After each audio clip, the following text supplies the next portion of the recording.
I'm Shawna Rosner, your host of In-House Counsel Chronicles. Today, my guest is Deborah Weisman. Deborah received her BA in economics from the University of Michigan and her JD from the George Washington University School of Law. Debbie spent the greater part of her legal career in private practice, specializing in corporate law. She has been an in-house attorney for the last 6 years. She was general counsel with Modern Hire before the company was acquired by HireVue, where she currently serves as deputy general counsel. Welcome to the podcast.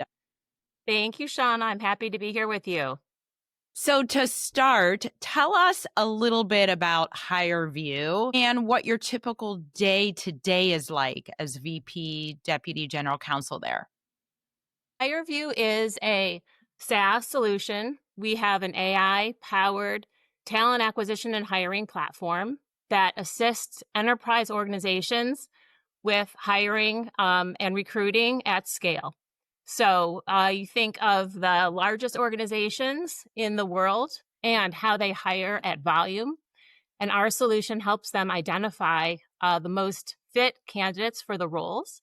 And we do that by way of a skills validation. So, resumes are rear view mirror type assessments, and our solutions look at skills. And so it unlocks the potential of every candidate and gives the organization the best fit candidate, not just based on what their resume would indicate, but what their skills from their prior roles would best allow them to achieve if they were in the role. And what does my day look like? One of the amazing things about working for an organization that is big enough to be operating and succeeding in the market, but small enough to be requiring every person to be a utility player is one of the things that I really love about my role, because every day is really different.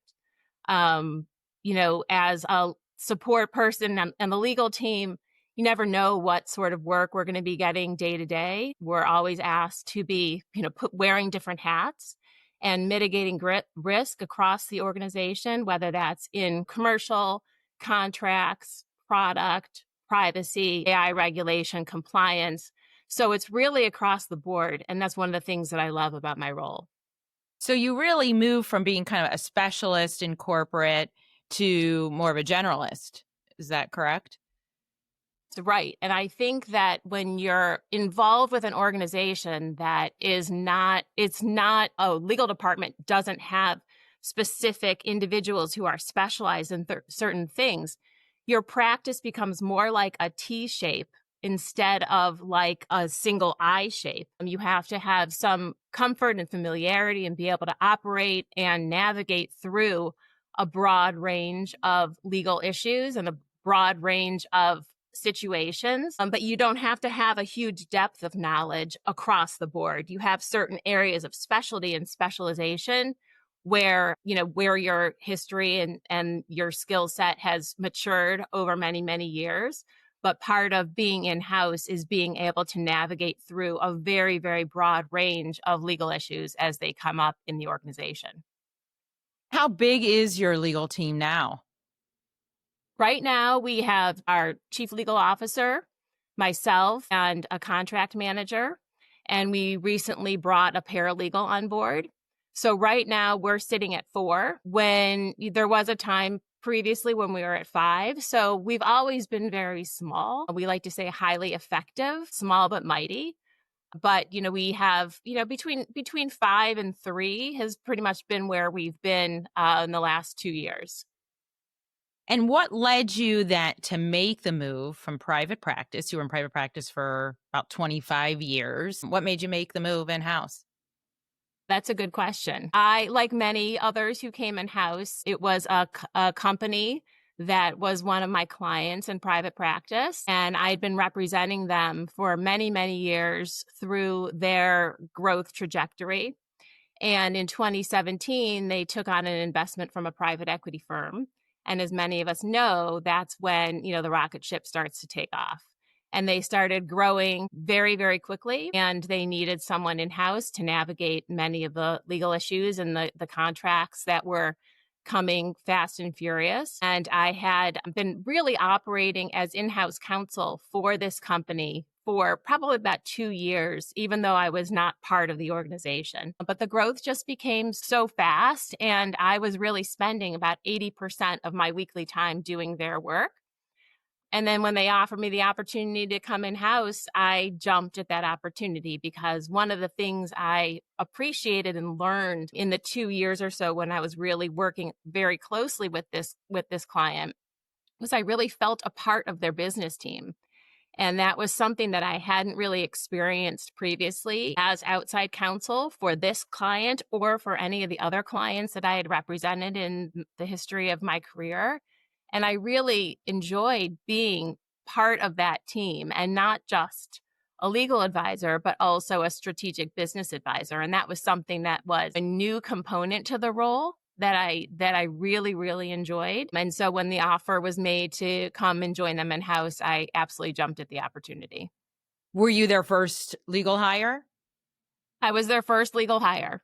So it was my first in-house role, and I was their first legal hire. So it was literally drinking from the fire hose from the moment I got in. And I remember laughing at the fact that, oftentimes when you start a new role, you have a certain period of time to ramp up, to learn the systems, to learn the business, to get the lay of the land.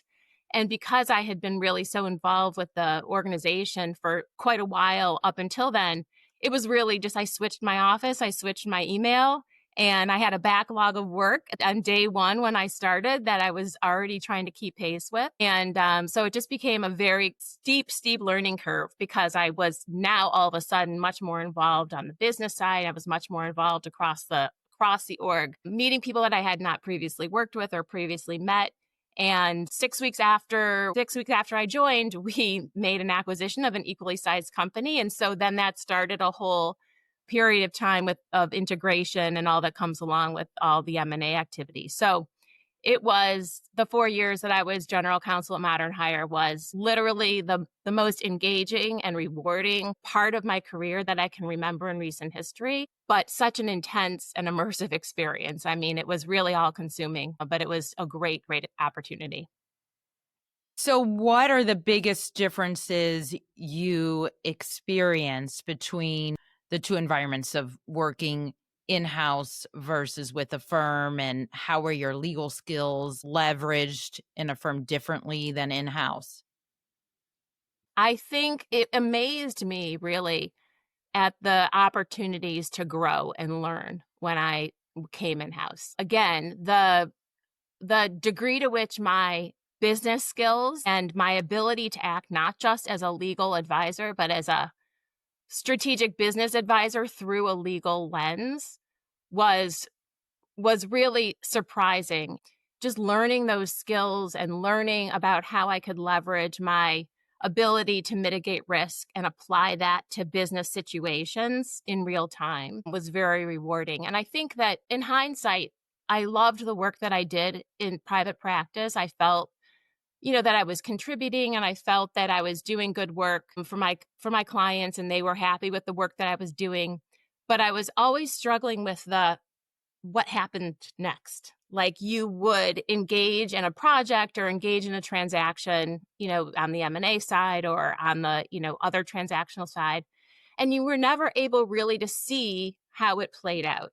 I was never really able to participate in the benefits that came after the closing. And being in-house, you're able to see the benefits and participate in that experience after every single closing. And whether that's closing a big commercial transaction or closing a major acquisition, you are able to participate and engage in that and really see the benefits of the work. And the work is not just the legal work, it's the work of a whole broader business team. So I really enjoyed being in the trenches with my colleagues in a way that I hadn't experienced in private practice. And then I also really enjoy the cadence of being in-house. I enjoy the cadence of corporate fiscal year, just the, quarterly, monthly, weekly cadences, with monthly all hands meetings and quarterly closes. And my role, I actually try and spend like 2 months of each quarter working on legal initiatives of various sorts that align around our OKRs. And then in the last month of each quarter, I really lean in on the commercial side and help our contract manager, and our commercial team sort of close out the deals for the quarter. So I enjoy that balance, and I really do like the more regular cadence that in-house work brings to the week and to the month and to the quarter. You shared with me that your company has been a part of frequent mergers and acquisitions, and that you've been a part of several integrations since you joined the organization. Can you expand a bit on your role in these integrations? I imagine they look a little bit differently than they did when you were working on mergers and acquisitions in private practice. That's right. So as a private equity owned company, that's part of their growth model, and you just kind of have to hang on and roll with it as the business opportunities present themselves. So yes, I represented and supported the company when they were initially bringing on the private equity investor, and have gone through several acquisitions as well as the sale 2 years ago to HireVue. So what has been really fun is seeing what goes into making the acquisition decision, the diligence that goes in on the business side, the integration that comes with an acquisition and that comes with a sale. And I think the most interesting situation was when Modern Hire was in the process of selling to HireVue, and I was representing Modern Hire from the inside. And of course, we had outside counsel as well, managing the deal and doing the heavy lifting. But for me, this was the first time that I had been inside representing a company being sold. And I think I was really happy with how I was able to be the liaison between the business and outside counsel. I think that I supported the business in that process in a way that they wouldn't have been able to been supported if they didn't have somebody in as, inside counsel. I knew so many of the ins and outs of the business that, I was able to really facilitate outside counsel's work, and that was rewarding, and being part of that from beginning to end. And I really feel so fortunate to be with this same organization through a purchase, several acquisitions, a sale, and then HireVue is also private equity owned, so we'll see what the trajectory is from here forward. But it's been wonderful to see the growth of this organization from small consulting firm to software company, growth, sale, and then to see what comes next. So it's been fun to be part of the ride. I appreciate what you were able to share with us and your perspective. Known you for a long time personally. And I remember when you were a junior attorney and working in private practice, and you shared with me on one occasion about how the long hours that went in when you had a deal that was closing. It was kind of like you were there maybe all night, right? I mean, a little bit of a change now.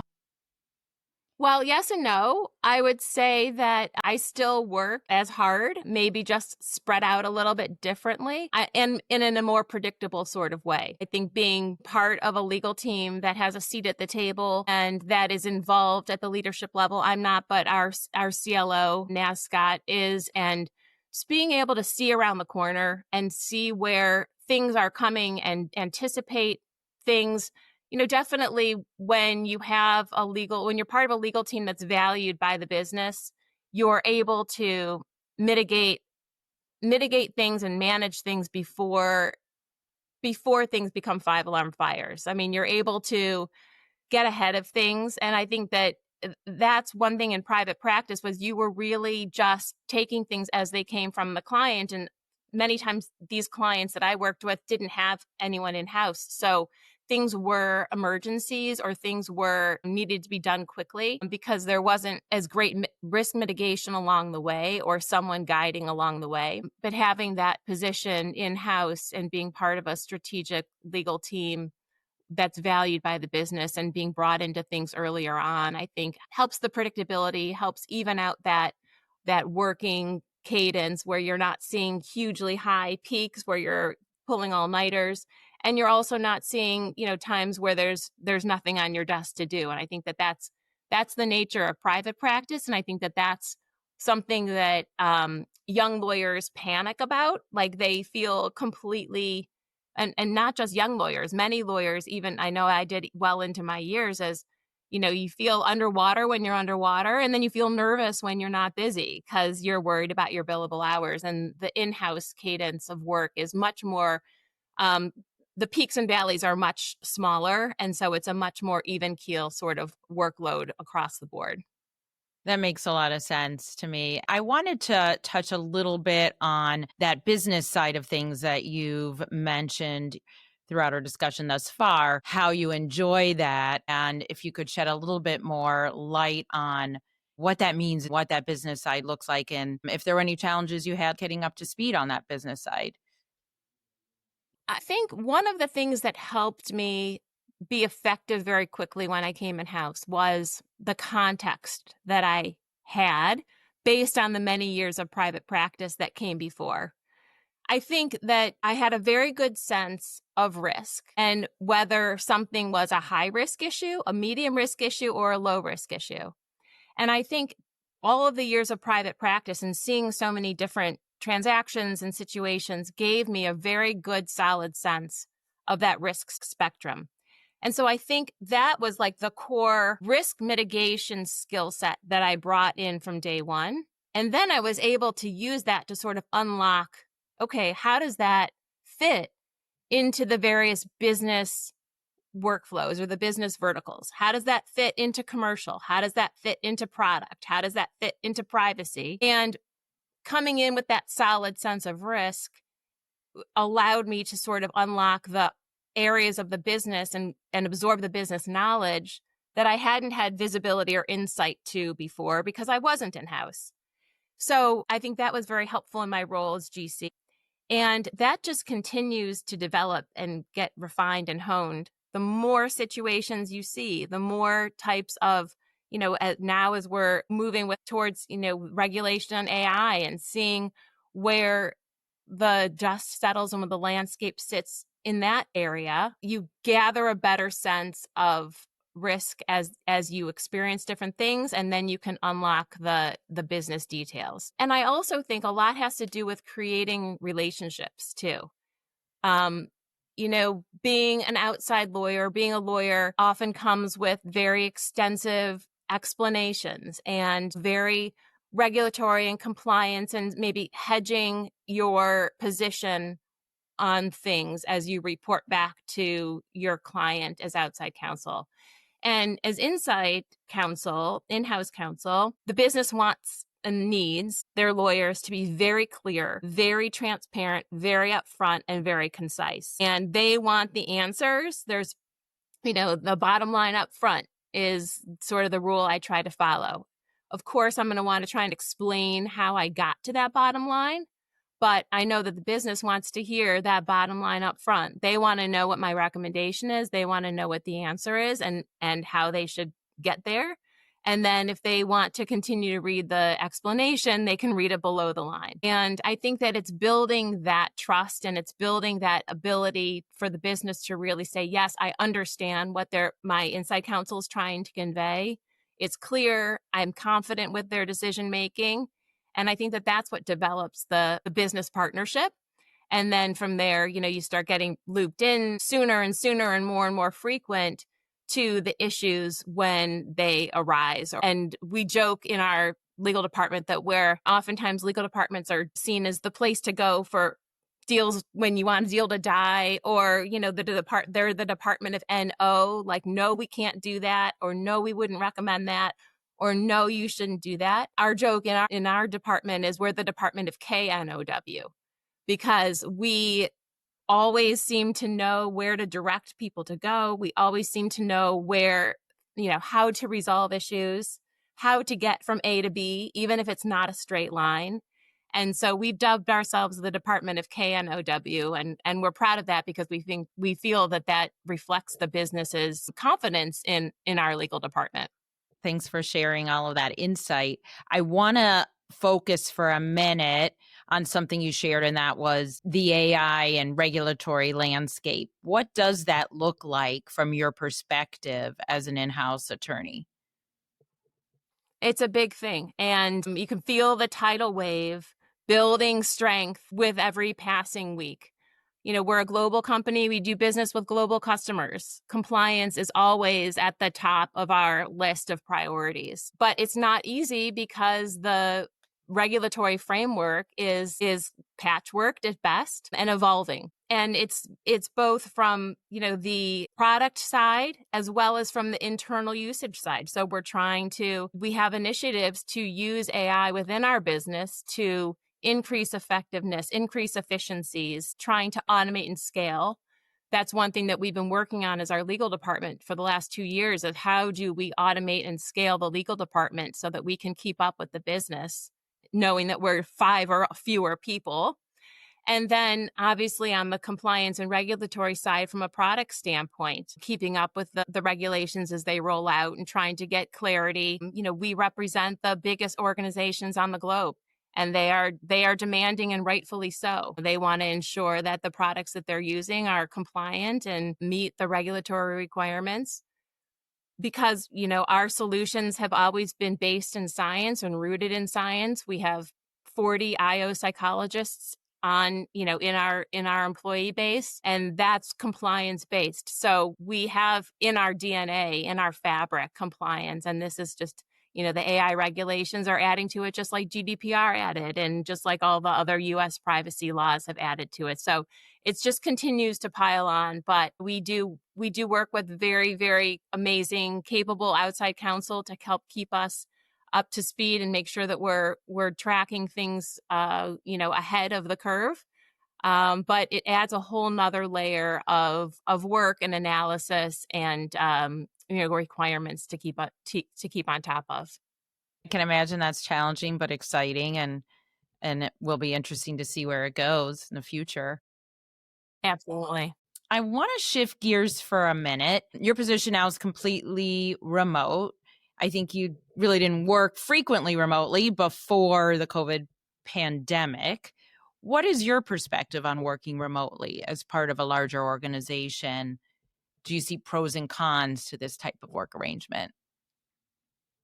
Yes, I do see pros and cons. I think that absolutely it's nice to have the flexibility to work from home. I think that the quality of employees' work is the same, whether it's in an office or at home. I certainly think it's a time saver for many, especially those that work in larger cities where the commute might be long. It's nice to have that time back to actually be productive with it. But I think that remote work creates a whole new and different challenge for people managers and executives and HR leaders in these organizations, because I think it's hard to maintain a corporate culture when everybody is remote. That used to be a much easier thing to do when there were people meeting regularly in the offices, especially even if it were multiple offices across the country or across the globe. You had cohorts of people who were regularly interfacing in real time. And I think it just creates another challenge when you do have everybody remote. Everybody's logging into their computers every morning and on Zoom calls or on team calls or on, Google Meets. But taking the time and being intentional about taking the time to get to know your colleagues and to interact with them as people, not just to get business done all the time, is something that just requires a little bit more intentionality when we're remote. And I do think that for young lawyers who are just starting out in the field, I don't think there's any replacement for face-to-face training. Just being in the right place at the right time and getting pulled into the room where the decisions are being made or where the calls are happening, and seeing in real time how analysis is being done or how decisions are being made. And then being able to be face to face with a senior counsel and saying, I don't understand why this clause was adjusted this way, or why was this decision made? It's very difficult to get that by way of Teams or Slack. You don't want to impose on somebody's calendar and just like drop them a line and say, hey, do you have 5 minutes to do a Google Meet to talk me through that? So I really don't think that there is no good replacement for in-person training when it comes to the legal field. And I think that many law firms have recognized that, and that's why many of them are requiring back to office, full time or 3 or 4 days a week. I appreciate that perspective. Thanks for sharing it with us. I want to ask you a couple questions in close. One is, if you were to go back in time and give yourself advice as an attorney who just graduated from law school, what would it be and why? Wow. Let me pull back and see if I can go back to myself at that age and see what I would advise. I think putting your head down and doing good work is not enough anymore. It's not enough to succeed in the field. I think that law firms and companies, wherever, whatever trajectory your legal career goes, they require, and rightfully so, require more from their legal advisors.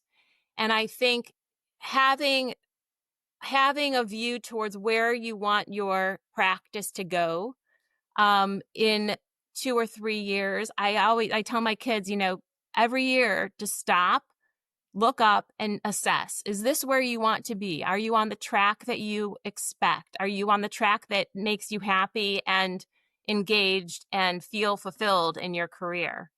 And I think that doing that regularly, as well as continuing to learn and be involved with outside areas of interest that are correlated or, related to your field of practice, it's so easy now to be a panelist because of all these, a panelist in your area of expertise, because there's so much content out there. There's so many CLEs that are on demand and remote, and opportunities to engage in groups across the country or the globe that are in your area of practice. I would say take advantage of those types of opportunities and keep your head up.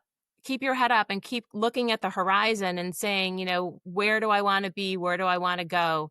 And don't rule anything out. I never expected or considered going in-house until the opportunity was presented. And I wish I would have considered it sooner, because I found it to be unbelievably engaging and rewarding. Great advice. And in close, do you have any advice you can share? You kind of almost did, about making a move in-house at some point in your career for those that want to do so. I would highly recommend it. It's been very rewarding for me personally. And I think if that is on your trajectory, on your path, the way to prepare yourself for it is when you're representing clients as outside counsel. Don't just do the work in front of you, but really learn their business.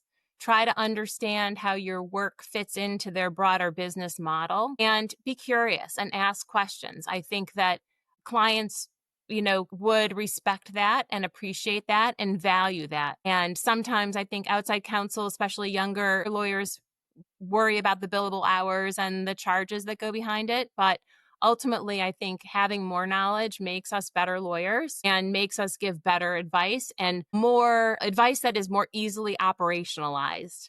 If you can get out of the theoretical and really understand how to give legal advice that can be very easily and quickly operationalized, that's going to help you bridge the gap between outside and inside counsel. And those are skill sets that you'll need to really leverage once you make a move to go in-house. Great insight. Really appreciate our conversation today. I'm going to close out and thank you so much for joining me, Deborah. Thank you, Shawna. It was great to see you. Appreciate it.